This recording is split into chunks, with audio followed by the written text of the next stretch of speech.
उत्तर प्रदेश की योगी आदित्यनाथ सरकार ने इस बार भी ईद मिलादुन्नबी 2025 को लेकर 5 बड़े नियम लागू किए हैं।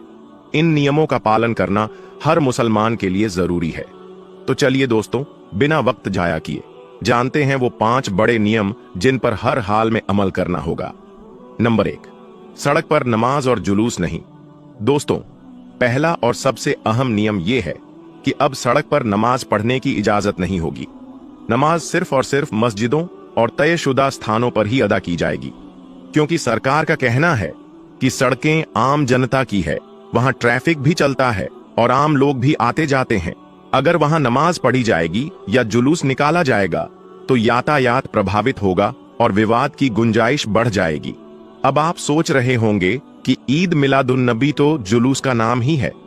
सदियों से लोग जुलूस निकालकर नबी सल्लल्लाहु अलैहि वसल्लम की याद को ताजा करते आए हैं। बिल्कुल सही, मगर अब हालात बदले हुए हैं। देश में तनाव का माहौल है, छोटी छोटी बातों पर लोग भड़क जाते हैं और सोशल मीडिया पर मुद्दे को बढ़ा चढ़ाकर पेश किया जाता है। इसलिए प्रशासन ने साफ कहा है, जुलूस केवल प्रशासन से अनुमति मिलने के बाद ही निकलेंगे। अगर बिना अनुमति कोई जुलूस निकाला गया तो उस पर रोक भी लग सकती है और सख्त कार्रवाई भी होगी। तो दोस्तों, इस नियम का सीधा मतलब है कि हमें अपने त्योहार को अमन के साथ मनाना है और ऐसा कोई कदम नहीं उठाना है जिससे माहौल खराब हो। नंबर 2, लाउडस्पीकर की आवाज सीमित हो। दोस्तों, दूसरा बड़ा नियम है लाउडस्पीकर को लेकर। आप सब जानते हैं कि उत्तर प्रदेश ही नहीं बल्कि पूरे देश में मस्जिदों और मंदिरों के लाउडस्पीकर को लेकर काफी विवाद हुआ। यह मामला कोर्ट तक गया और कोर्ट ने भी कहा कि लाउडस्पीकर का इस्तेमाल सीमित आवाज में होना चाहिए। योगी सरकार ने साफ कहा है कि ईद मिलादुन्नबी के मौके पर लाउडस्पीकर का इस्तेमाल तो होगा, लेकिन आवाज सरकार द्वारा तय सीमा से ज्यादा नहीं होनी चाहिए। अगर आवाज तय डेसिबल से ज्यादा हुई तो प्रशासन को हक है कि लाउडस्पीकर हटवा दे। साथ ही कमेटी के जिम्मेदार लोगों पर कार्रवाई भी हो सकती है। अब इसका फायदा क्या है? दोस्तों, फायदा यह है कि शोर शराबा नहीं होगा, गैर मुस्लिम भाई परेशान नहीं होंगे और हमें भी ये तसल्ली होगी कि हमने अपने नबी सल्लल्लाहु अलैहि वसल्लम के जश्न को सलीके और तहजीब से मनाया। याद रखिए, हमारे नबी सल्लल्लाहु अलैहि वसल्लम की तालीमात भी यही कहती है कि किसी को तकलीफ न दो। नंबर 3, अफवाहों और सोशल मीडिया से सावधान। तीसरा नियम है अफवाहों और सोशल मीडिया से जुड़ा हुआ। आज के दौर में सबसे ज्यादा फसाद सोशल मीडिया से ही फैलता है। कोई एक भड़काऊ वीडियो डाल देता है, कोई पुरानी तस्वीर डालकर कह देता है कि ये अभी की है और फिर लोग बिना तस्दीक किए उसे शेयर करना शुरू कर देते हैं। योगी सरकार ने साफ कहा है कि अगर किसी ने भी अफवाह फैलाने की कोशिश की, चाहे वो व्हाट्सएप हो, फेसबुक हो, इंस्टाग्राम हो या कोई और प्लेटफॉर्म, तो उसके खिलाफ सख्त कार्रवाई होगी। आईपीसी की धाराएं लगेंगी और जेल भी जाना पड़ सकता है।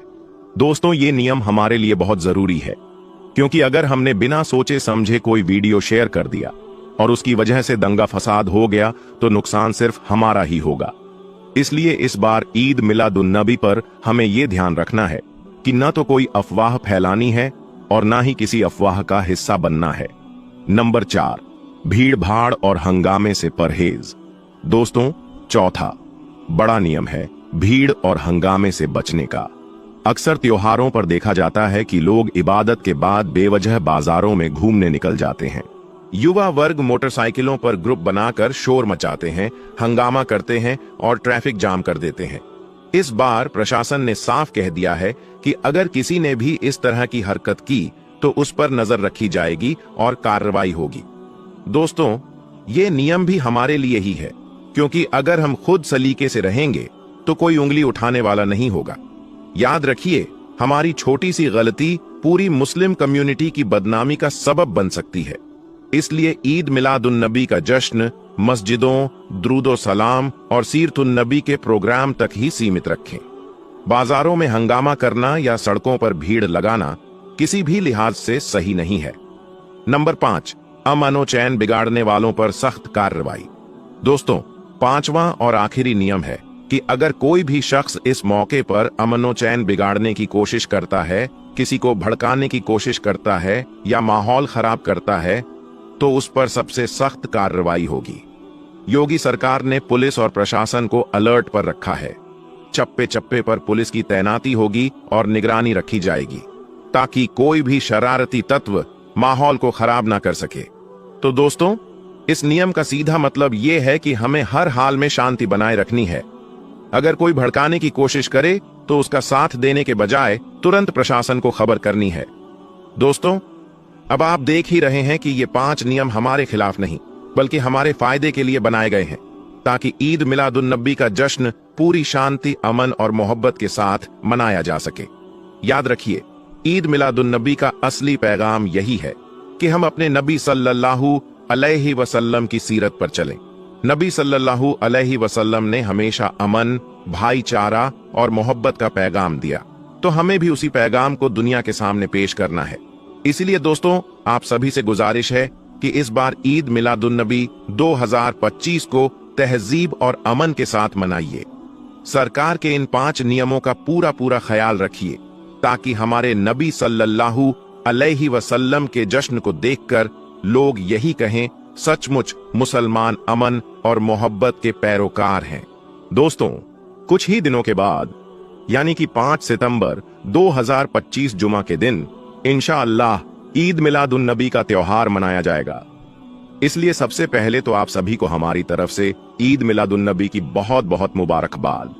आपका दिल करे तो आप भी हमें कमेंट बॉक्स में मुबारकबाद लिख सकते हैं।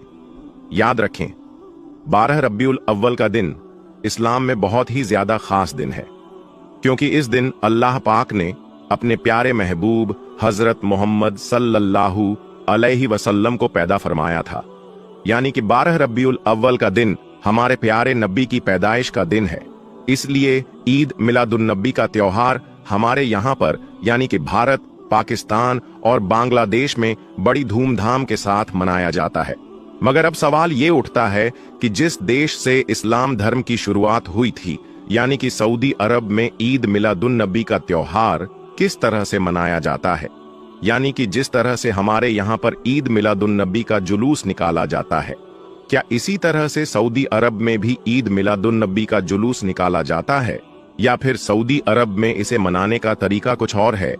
आज हम आपको इसी के बारे में बताने वाले हैं और साथ ही आपको ये भी बताने वाले हैं कि ईद मिलादुन्नबी के दिन सऊदी अरब में कौन कौन से काम खास तौर पर किए जाते हैं। जानकर यकीनन आप भी हैरान रह जाओगे। इसलिए ये वीडियो आप सभी के लिए बहुत खास है, आप इसको आखिर तक जरूर देखें। दोस्तों, ये तो हर मुसलमान जानता ही होगा कि 12 रब्बीउल अव्वल का दिन अल्लाह के प्यारे नबी हजरत मोहम्मद सल्लल्लाहु अलैहि वसल्लम की पैदाइश का दिन है। इस मुबारक दिन को हर मुसलमान अलग अलग तरीकों से मनाते हैं। कोई जुलूस निकालकर तो कोई गरीबों की मदद करके अपनी खुशियों का इजहार करता है, तो कोई बेसहारों का सहारा बनकर, तो कोई गरीब मोहताज बीमारों का खर्चा उठाकर, तो कोई दरूदे पाक पढ़कर अपनी खुशियों का इजहार करता है, तो कोई अपने घरों में लाइटों, फूल, झड़ियों और झंडों को लगाकर अपनी खुशियों का इजहार करता है, तो कोई सड़कों पर ईद मिलादुन्नबी का जुलूस निकालकर अपनी खुशियों का इजहार करता है। जैसा कि हमारे यहाँ पर यानी कि भारत, पाकिस्तान और बांग्लादेश में जुलूस निकालकर ईद मिलादुन्नबी के त्योहार को मनाया जाता है। मगर अब सवाल ये आता है कि जिस देश से इस्लाम धर्म की शुरुआत हुई उस देश में यानी कि सऊदी अरब में ईद मिलादुन्नबी का त्योहार किस तरह से मनाया जाता है। तो आइए अब आपको इसके बारे में बताते हैं। दोस्तों, इस हवाले से हम आपको बता दें कि इस वक्त आप अपने मोबाइल की स्क्रीन पर जो ये वीडियो देख रहे हैं, ये वीडियो सऊदी अरब का बताया जा रहा है। सऊदी अरब में कुछ जगहों पर खास करके जहां पर सुन्नी लोग ज्यादा रहते हैं, वहां पर इस तरह से झंडे लगाकर लोग अपनी खुशियों का इजहार करते हैं और ईद मिलादुन्नबी के त्योहार को मनाते हैं। और यही नहीं, अरब जब पहले अरब था तो उस वक्त पूरे सऊदी अरब में धूमधाम के साथ ईद मिलादुन्नबी का त्योहार मनाया जाता था। उस वक्त झंडे भी लगाए जाते थे और सजावटें भी होती थीं और मिलादे मुस्तफा भी होती थीं। और यही नहीं, खाने काबा में भी ईद मिलादुन्नबी को मनाया जाता था, जहां पर अल्लाह के प्यारे नबी हजरत मोहम्मद सल्लल्लाहु अलैहि वसल्लम पैदा हुए थे। वहां पर भी मिलादे मुस्तफा मनाया जाता था और एक दूसरे को मुबारकबाद भी दी जाती थी। मगर हाँ, जब से सऊदी अरब में इन वहाबी नजदी हुकूमत ने नाजायज कब्जा किया है और जब से इन्होंने सुन्नी हुकूमत को खत्म किया है, तब से अब तक सऊदी अरब में कोई भी ईद मिलादुन्नबी को नहीं मनाया गया है। लेकिन हाँ, आज भी बहुत से गांव में, बहुत सी ऐसी जगहों पर जहां पर सुन्नी लोग ज्यादा रहते हैं, वहां पर ईद मिलादुन्नबी का त्योहार मनाया जाता है।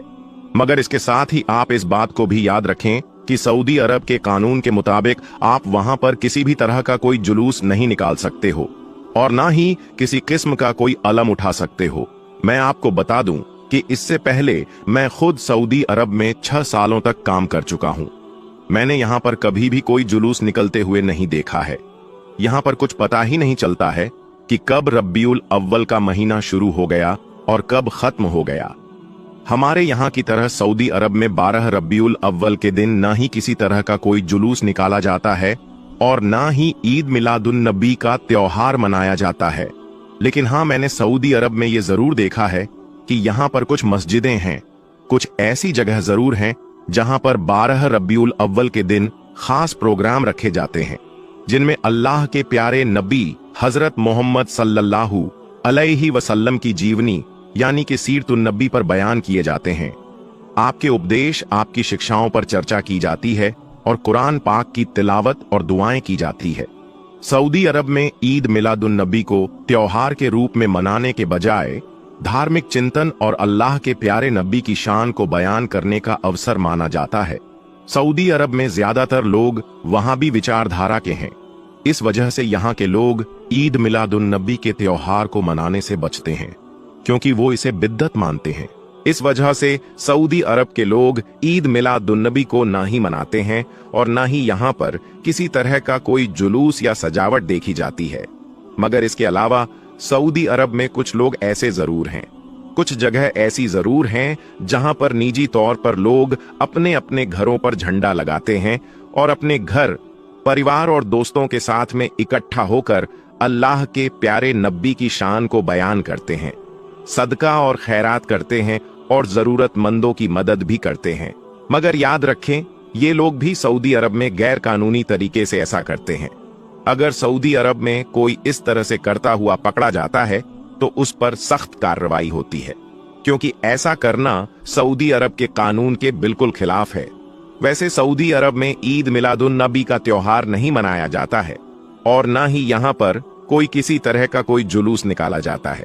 सऊदी में रहते हुए पता ही नहीं चलता है कि कब रबीउल अव्वल का महीना शुरू हो गया और कब खत्म हो गया। ये लोग तो सिर्फ ईद और बकरा ईद 2 ही त्योहारों को मनाते हैं और जानते हैं, यानी कि सऊदी अरब में सिर्फ 2 ही त्योहार मनाए जाते हैं, पहला ईद उल फितर और दूसरा ईद उल अजहा। इसके अलावा सऊदी अरब में किसी भी तरह का कोई त्योहार नहीं मनाया जाता है, चाहे मुहर्रम हो, कुंडे की नियाज हो, शबे बारात हो या फिर ईद मिलादुन्नबी हो।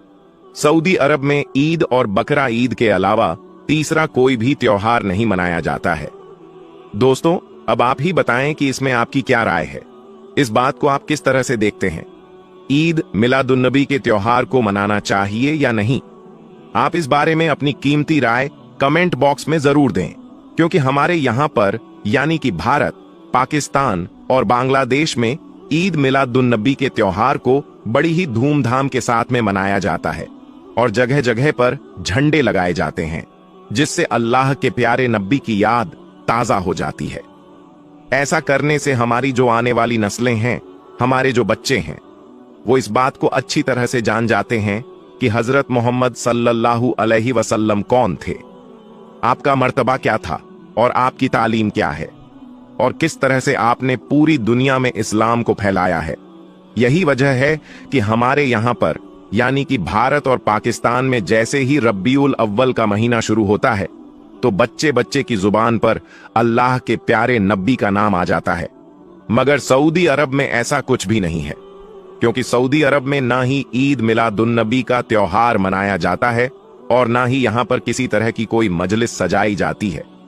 मगर याद रखें, अल्लाह ताला ने खुद कुरान पाक में इरशाद फरमाया है, ऐ मेरे प्यारे महबूब, आप फरमा दें कि अल्लाह के फजल और उनकी रहमत मिलने पर लोगों को चाहिए कि वो खूब खुशियां मनाए और अपने रब के फजल की खूब चर्चा करें। दोस्तों, रब्बीउल अव्वल का महीना चल रहा है और अल्लाह ताला ने इस मुबारक महीने में हमें एक बहुत बड़ा इनाम अता फरमाया है। और वो इनाम है हमारे प्यारे नबी हजरत मोहम्मद सल्लल्लाहु अलैहि वसल्लम की आमद। इसी वजह से ईद मिलादुन्नबी इस्लाम के खास त्योहारों में से एक त्योहार है। पूरी दुनिया के मुसलमान इस त्योहार को बड़ी धूमधाम के साथ मनाते हैं। यकीनन अल्लाह के प्यारे नबी की विलादत से बढ़कर हम मुसलमानों के लिए और क्या बड़ी नियामत हो सकती है।